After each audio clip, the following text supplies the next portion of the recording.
Hello everyone and welcome to my YouTube channel NCERT world. और आज की video में मैं क्लास 11th बायोलॉजी का chapter first the living world के 30 ऑब्जेक्टिव क्वेश्चन सॉल्व करवाऊंगी। तो वीडियो को एंड तक जरूर देखें और ऐसे ही फर्दर वीडियोस के लिए चैनल को सब्सक्राइब जरूर करें। तो स्टार्ट करते हैं। Okay, so question number 1 is living world comprises an amazing diversity of diversity means wide variety of something। तो living world में किस चीज की वाइड वैरायटी है? Living organisms, non living organisms, only plants, both A and B. तो living world में non living organisms तो हो नहीं सकते, right? So answer will be living organisms only. Okay, only plants भी नहीं हो सकते क्योंकि एनिमल्स भी लिविंग है, ठीक है? So answer will be A option. Okay, question number second is who is known as the Darwin of 20th century. यहाँ पे आपको 4 साइंटिस्ट के नाम दिए, आपको बताना है कि इनमें से किन्हें 20th सेंचुरी का डार्विन माना जाता था। तो answer is Ernst Mayr. Ernst Mayr एक इवोल्यूशनरी बायोलॉजिस्ट थे। उनके साइंस के फील्ड में बहुत सारे कॉन्ट्रीब्यूशंस हैं और उन्होंने बेसिकली डार्विन की हाइपोथेसिस को प्रमोट भी किया था और डिस्पर्स भी किया था, इसलिए उन्हें 20th सेंचुरी का डार्विन भी कहा गया है। Okay, so our answer will be B option. So question number third is which one is correct for pattern of plants growth. आपको इन चारों ऑप्शन को पढ़ के बताना है कि कौन सा पैटर्न सही है प्लांट की ग्रोथ के लिए।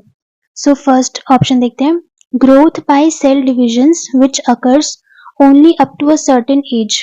यानी ग्रोथ तो सेल डिवीजन से हो रही है लेकिन वो एक सर्टेन एज तक हो रही है, लेकिन हम जानते हैं कि प्लांट्स की growth throughout their life होती है, वो पूरी लाइफ ग्रो करते रहते हैं। So our first option is incorrect. Second, growth by cell elongation which occurs continuously throughout their life span. अब यहाँ दूसरी बात तो सही है कि वो throughout their life span grow करते हैं, लेकिन ग्रोथ बाय सेल एलोंगेशन नहीं होता है उनमें। सो सेकेंड ऑप्शन भी incorrect. Growth by cell division which occurs continuously throughout their life span. तो हाँ, उनकी ग्रोथ सेल डिवीजन से होती है और थ्रू आउट देयर लाइफ होती है। सो ये ऑप्शन हमारा करेक्ट है। So the correct answer is C option. Fourth question, which of the following is correct for growth in unicellular organisms. इनमें से कौन सा यूनिसेलुलर ऑर्गेनिजम्स में ग्रोथ के लिए करेक्ट है? Let's read the options. Grow by cell division, grow by cell elongation, both cell elongation and cell division, and none of the above। तो हम जानते हैं कि यूनिसेलुलर ऑर्गेनिजम्स में ग्रो एक ही तरीके से होता है, वो है बाय सेल डिवीजन। जो यूनिसेलुलर ऑर्गेनिजम्स होते हैं वो एक सिंगल सेल होता है, उसी का जब डिवीजन होता है तो वो ग्रो करते हैं, लेकिन वो throughout their life single ही रहते हैं। Okay, so our correct answer would be grow by cell division, A option. Question number 5. In lower organisms like yeast and hydra observe। हमें बताना है कि लोअर ऑर्गेनिजम्स जो होते हैं जैसे कि यीस्ट और हाइड्रा की यहाँ बात कर रहे हैं, इनमें हमें क्या देखने को मिलता है? सो यहाँ 3 प्रोसेस है, बडिंग, स्पोर, फ्रेगमेंटेशन या नन ऑफ दीज। तो हम जानते हैं कि यीस्ट और हाइड्रा में बडिंग होती है। अब बडिंग क्या होती है? ये एक प्रोसेस है जिसमें पेरेंट बॉडी से एक स्मॉल आउटग्रोथ निकलता है, उस आउटग्रोथ को ही बड बोलते हैं। फिर उस बड में सेल डिवीजन होके वो एक कंप्लीट ऑर्गेनिज्म में ग्रो करता है। सो ये एक रिप्रोड्यूस होने का तरीका है। So answer would B budding. Question number 7, reproduction is synonymous with growth. Reproduction और ग्रोथ कब इक्विवेलेंट होते हैं? ऑप्शन देखते हैं, bacteria, unicellular algae, amoeba, all of these. तो हम जानते हैं कि जो रिप्रोडक्शन होता है वो ग्रोथ ही हम उसे कब मानते हैं? यूनिसेलुलर ऑर्गेनिजम्स में मानते हैं, क्योंकि यूनिसेलुलर ऑर्गेनिजम्स में ग्रोथ कैसे होती है? बाय सेल डिवीजन, और सेल डिवीजन से ही रिप्रोडक्शन भी होता है, ठीक है? तो रिप्रोडक्शन ही ग्रोथ है किसमें? यूनिसेलुलर ऑर्गेनिजम्स में। और यहाँ ऑप्शंस में देखिए, बैक्टीरिया, यूनिसेलुलर एल्गी, अमीबा, तीनों में ही अगर सेल डिवीजन होगा तो वही उनका ग्रोथ भी है और वही रिप्रोडक्शन भी है। So our correct answer is all of these. Question number 6, which statement is wrong for growth. Growth के लिए आपको ये 4 स्टेटमेंट्स पढ़ने और बताना है कि कौन सा गलत है। तो वन बाय वन रीड करते हैं। A, increase in body mass is considered as growth, ये करेक्ट है? हाँ बिल्कुल करेक्ट है। अगर बॉडी मास में इंक्रीज हो रहा है तो उसे हम ग्रोथ ही मानते हैं। So first option is correct.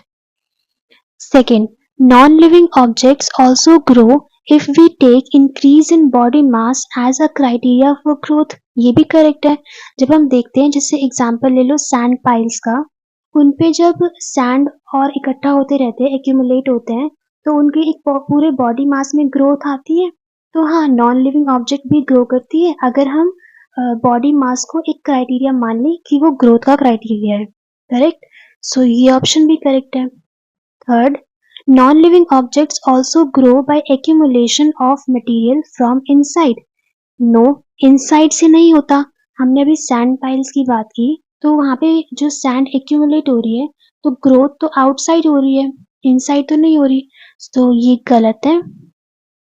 Fourth, growth exhibited by living organisms from inside. हाँ, जो लिविंग ऑर्गेनिजम्स होते हैं उनमें ग्रोथ इनसाइड भी होती है। जो ह्यूमन बॉडी है वहां तो ग्रोथ इनसाइड ही होती है। सो ये भी करेक्ट है। तो आपको रॉन्ग बताना था, so C option is the correct answer, मतलब ये स्टेटमेंट गलत है। Question number 8, what is true for living organisms. आपको बताना है कि इन चारों में से लिविंग ऑर्गेनिजम्स के लिए कौन सी स्टेटमेंट ट्रू है। तो फर्स्ट ऑप्शन देखिए, reproduction taken as a defining property. क्या रिप्रोडक्शन को हम डिफाइनिंग प्रॉपर्टी मानते हैं? नहीं, क्योंकि रिप्रोडक्शन हर ऑर्गेनिज्म में नहीं होता है। हमें पता है, जैसे स्टेराइल ह्यूमन बीइंग्स हो जाते हैं, म्यूल्स हो गए, वर्कर बीज हो गए, इनमें तो रिप्रोडक्शन होता ही नहीं है, तो हम इसे एक डिफाइनिंग प्रॉपर्टी नहीं मान सकते। सो फर्स्ट स्टेटमेंट गलत है। Reproduction can not be taken as an all inclusive defining property. All inclusive का मतलब है सारे ऑर्गेनिजम्स को इंक्लूड करके।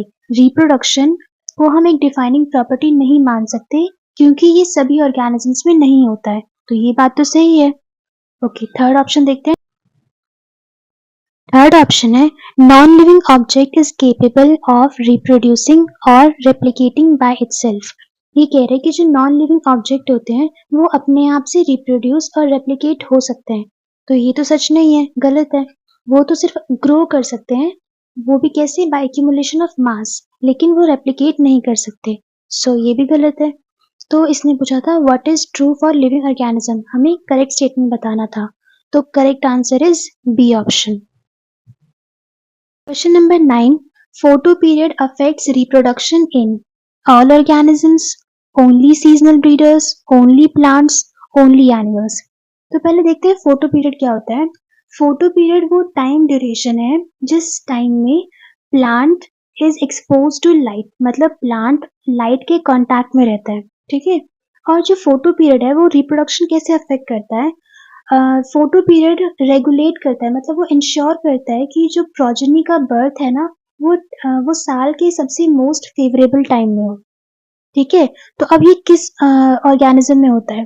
तो ये सिर्फ सीजनल ब्रीडर्स में देखने को मिलता है।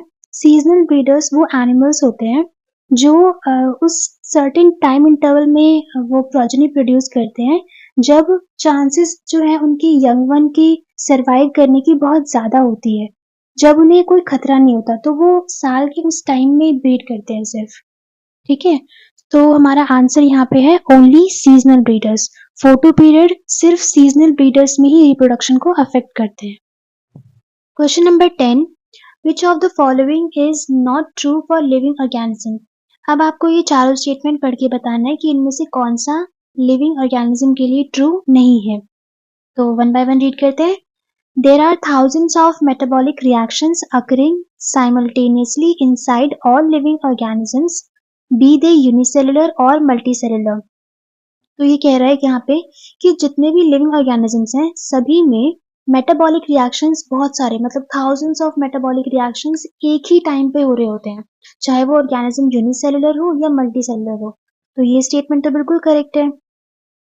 Okay, next, all plants, animals, fungi and microbes exhibit metabolism. जब हम मेटाबॉलिज्म की बात करते हैं तो वो सभी ऑर्गेनिज्म में होता है, ठीक है, चाहे वो प्लांट है, एनिमल है, फंजाई है या माइक्रोब है। सो सेकेंड स्टेटमेंट भी करेक्ट है। The sum total of all the chemical reactions occurring in our body is metabolism. ये मेटाबॉलिज्म की डेफिनेशन है जो आपकी एनसीईआरटी में भी दी हुई है कि जितनी भी केमिकल रिएक्शंस हमारी बॉडी में हो रहे हैं उनकी सम टोटल को ही क्या बोलते हैं, मेटाबॉलिज्म। तो ये भी करेक्ट है।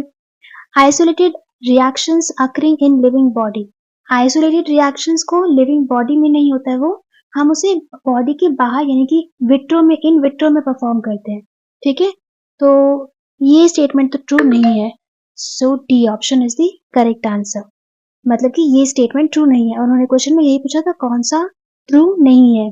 So D is our correct answer. Question number 11, which organism are aware of their surroundings, कौन से ऑर्गेनिज्म अपने सराउंडिंग से अवेयर रहते हैं? All organisms, only higher organisms, only plants, only animals.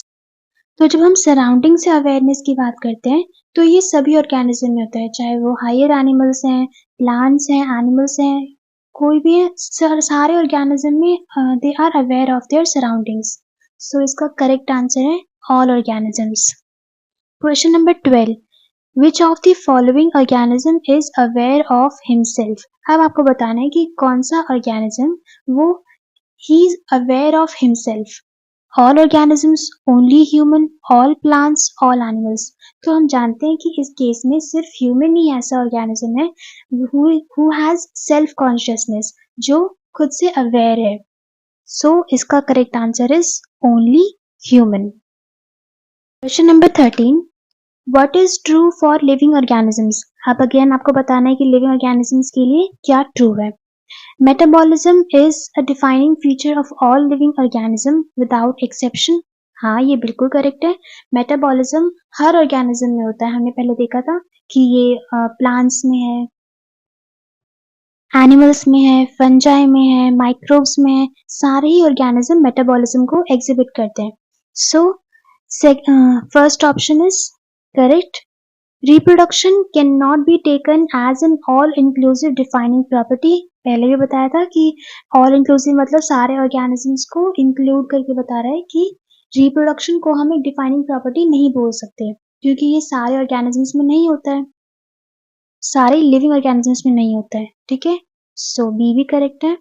Growth cannot be taken as a defining property, ये भी correct है। growth को भी हम defining property नहीं बोल सकते, क्योंकि growth living और नॉन लिविंग दोनों में ही होता है। सो ये ऑप्शन भी करेक्ट है। So what is true, all of the above. यहाँ पे D option is the answer, सारे ही स्टेटमेंट्स करेक्ट है। Question number 14, the number of species that are known and described range between. ये एक एनसीईआरटी का डेटा है जो आपको याद होनी चाहिए। तो इसका correct answer is 1.7 to 1.8 million. इसी रेंज में आती हैं जितने भी नंबर ऑफ स्पीशीज अभी तक नोन है और जितने डिस्क्राइब हुए हैं। ओके, फिर इसकी जगह ऑप्शन में कहीं 17 या 18 लैक्स भी दिया हो, 17 to 18 लैक्स, तो वो आंसर भी आपका करेक्ट होगा। Question number 15, what is the full form of ICBN। यहाँ पे आपको फुल फॉर्म पता होनी चाहिए इसकी। International code for bacterial nomenclature, no. International code for binomial nomenclature, no. International Code for Botanical Nomenclature, yes. All of the above, no. So full form is की International Code for Botanical Nomenclature। Question number 16, scientific names or nomenclature of animals are based on rules provided by। Animals की naming के लिए rules कौन provide कराता है? तो ICZN International Code for Zoological Nomenclature, ICBN International Code for Botanical Nomenclature, ICVN होता है International Code for Viral Nomenclature। Okay, all of these नहीं, एनिमल्स की नेमिंग के लिए हमें रूल्स प्रोवाइड कराता है ICZN International Code for Zoological Nomenclature। और जो ये थर्ड ऑप्शन है ना ICVN, ये डिफरेंट स्ट्रेन्स ऑफ वायरस के लिए मतलब उनकी नेमिंग को प्रोवाइड कराता है, set of rules and regulation जो डिफरेंट स्ट्रेन्स ऑफ वायरस की नेमिंग को गवर्न करता है। और ICBN international code for botanical nomenclature, ये कुछ set of rules and regulations हैं जो प्लांट्स की नेमिंग को गवर्न करता है। ओके, सो यहाँ पे करेक्ट आंसर है ICZN। Question number 17, binomial nomenclature system was given by. Binomial nomenclature system किन्होंने दिया था? Carolus Linnaeus, Mayr, Charles Darwin, Leeuwenhoek. So the correct answer is Carolus Linnaeus. Binomial nomenclature क्या होता है? ये होता है कि लिविंग ऑर्गेनिजम्स का नेमिंग करना और उस नेम में दो पार्ट्स होते हैं, एक होता है जेनेरिक नेम और दूसरा होता है स्पेसिफिक एपिथेट, इसलिए इसे बाइनोमियल नोमेनक्लेचर कहा गया है। ओके, सो ये कैरोलस लीनियस ने प्रोवाइड किया था। Question number 18, the first and second word in a biological name represents dash in dash epithet respectively. Binomial name में फर्स्ट और सेकंड वर्ड क्या रिप्रेजेंट करता है? तो फर्स्ट वर्ड हमें पता है जीनस होता है और सेकंड वर्ड स्पेसिफिक एपिथेट होता है, इसलिए इसे दो नेम है ना, इसलिए दो वर्ड है, इसलिए इसे बाइनोमियल नोमेनक्लेचर कहते हैं। Question number 19, the earliest classifications were based on. जो पहले क्लासिफिकेशन हुआ करते थे वो किस पे बेस्ड थे? Reproduction, evolution, uses of organisms, none of these. तो जो पहले की क्लासिफिकेशन हुआ करते थे ना, वो ऑर्गेनिजम्स के यूज पे बेस्ड थे कि वो ह्यूमंस के लिए कैसे यूज में आ रहे हैं, वो फूड के लिए कैसे यूज में आ रहे हैं, क्लोथिंग के लिए, शेल्टर के लिए। तो बेसिकली उनके यूजेस के ऊपर उन्हें क्लासिफाई किया गया था। सो the correct answer is uses of organisms. Question number 20, biological names when handwritten then. A option, it should be underlined. B, it should not be underlined. It should be written in Latin. None of the above. आपको बताना है कि जब biological names को हम हाथ से लिखते हैं, जब वो हैंड रिटन होता है, तब क्या होना चाहिए? उसे अंडरलाइन कर देना चाहिए? यस, उसे अंडरलाइन कर देना चाहिए। It should not be underlined? No. It should be written in Latin? नहीं, वो लैटिन ओरिजिन का होता है, पर उसे जब हैंड रिटन होता है वो बायोलॉजिकल नेम, तो उसे हम हमेशा अंडरलाइन करते हैं। So correct answer is option A. Question number 21, biological names are printed in which language? Biological names को हम कौन सी लैंग्वेज में प्रिंट करते हैं? Latin, English, italics, none of these. So correct answer is italics. Question number 22, which of the following are twin characteristics of growth? Growth की कौन सी हमने twin characteristics पढ़ी थी? ये एनसीईआरटी में as it is दी हुई है। तो ऑप्शन ये देखते हैं, increase in volume and increase in number. Increase in volume नहीं होता, ये तो करेक्ट है, पर इंक्रीज इन वॉल्यूम नहीं होता। B, increase in mass and increase in volume, again volume नहीं होता। Decrease in mass and increase in number, decrease नहीं होता। Increase in mass and increase in number, so ये हमारा करेक्ट ऑप्शन है।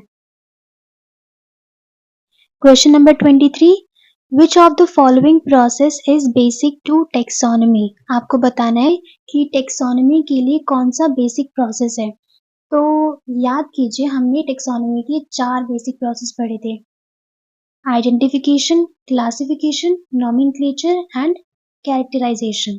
सो देखिए ऑप्शन में, characterisation, identification, classification and nomenclature, all of the above. So the correct answer is all of the above. ये चारों ही process हमने टेक्सोनॉमी में पढ़े हैं। Question number 24, in which organism species considered as the lowest category in taxonomic hierarchy? जो taxonomic hierarchy है वो उसमें किस organism में species को lowest category में consider किया जाता है? तो हम जानते हैं कि सारे ही organisms में जो स्पीशीज होती है वो सभी में लोवेस्ट कैटेगरी होती है, ठीक है।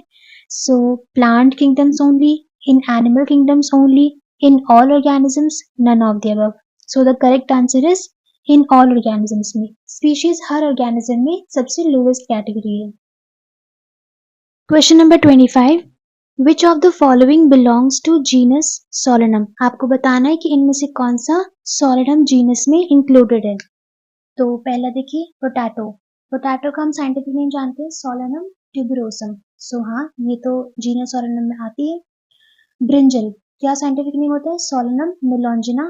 तो हाँ, ब्रिंजल भी इंक्लूडेड है।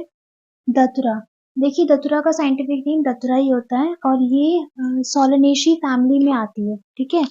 तो यहाँ पे आंसर है आपका both A and B, Solanum tuberosum और सोलेनम मेलॉन्जिना। पोटैटो और ब्रिंजल दोनों ही सोलेनम जीनस में इंक्लूडेड है। Question number 26, which of the following species included in genus Panthera. अब आपको बताना है कि इनमें से कौन सी स्पीशीज पैंथेरा जीनस में आती है। तो देखिए लियो, पैंथेरा लियो क्या कहते हैं, लायन, मतलब लायन का साइंटिफिक नेम है। पैंथेरा टिग्रिस टाइगर के लिए होता है। पैंथेरा पार्डस लेपर्ड के लिए होता है। ऑल ऑफ दीज, तो हाँ ये तीनों ही पैंथेरा जीनस में आती है। The correct answer is all of these. Question number 27. Identify the correct sequence of taxonomical categories. तो आपको यहाँ पे इन तीनों में से करेक्ट सीक्वेंस बतानी है टेक्सोनॉमिकल कैटेगरी की। सीक्वेंस एनसीईआरटी की बुक में दी हुई है, तो आप वहां से रेफर कर सकते हैं।